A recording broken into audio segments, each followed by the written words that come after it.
नमस्कार, पंजाब केसरी.com देख रहे हैं आप और मैं हूं आपके साथ विनीत मंडराई।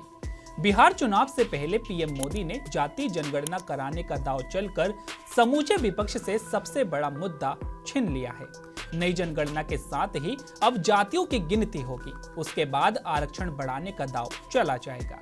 संविधान में आरक्षण की जो 50% की सीमा है, उसे तोड़ने की बात पहले ही राहुल गांधी कह चुके हैं। तो फिर किसका हक मारा जाएगा, किसको इसका फायदा होगा? आइए जाति जनगणना के इम्पैक्ट की एबीसीडी समझते हैं। भारत में अभी तक केंद्रीय स्तर पर ना तो कोई जाति जनगणना हुई है और ना ही कोई सर्वे हुआ है। इसलिए कहां, कितनी और कौन सी जातियां हैं, इसके बारे में पुख्ता तौर पर जानकारी नहीं है। हाँ, बिहार समेत कई राज्यों में जातिगत सर्वे जरूर हुए हैं, जो बताते हैं कि ओबीसी और अन्य पिछड़ा वर्ग की संख्या कहीं ज्यादा है। साथ ही दावा ये भी किया जाता है कि जितनी इन जातियों की संख्या है, उसके हिसाब से उन्हें आरक्षण का लाभ नहीं मिल पाता है। आइए इसे बिहार के सर्वे से समझते हैं। बिहार में जो सर्वे हुआ, उसके मुताबिक पिछड़ा वर्ग 27.12%, जबकि अति पिछड़ा वर्ग 36.01% है। अभी बिहार में ओबीसी को 12%, जबकि अन्य पिछड़ा वर्ग को 18% रिजर्वेशन मिला हुआ है।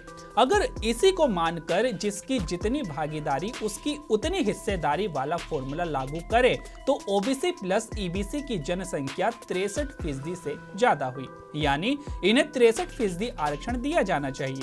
इसी तरह बिहार में एससी और एसटी 20% से ज्यादा है, उन्हें 17% आरक्षण मिला हुआ है।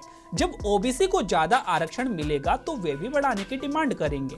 ऐसे में आरक्षण कहां से दिया जाएगा? इसका सीधा जवाब है कि सामान्य वर्ग का आरक्षण काटकर इन जातियों को दिया जाएगा, जिनकी आबादी बिहार के जातिगत सर्वे में सिर्फ 15% बताई गई है।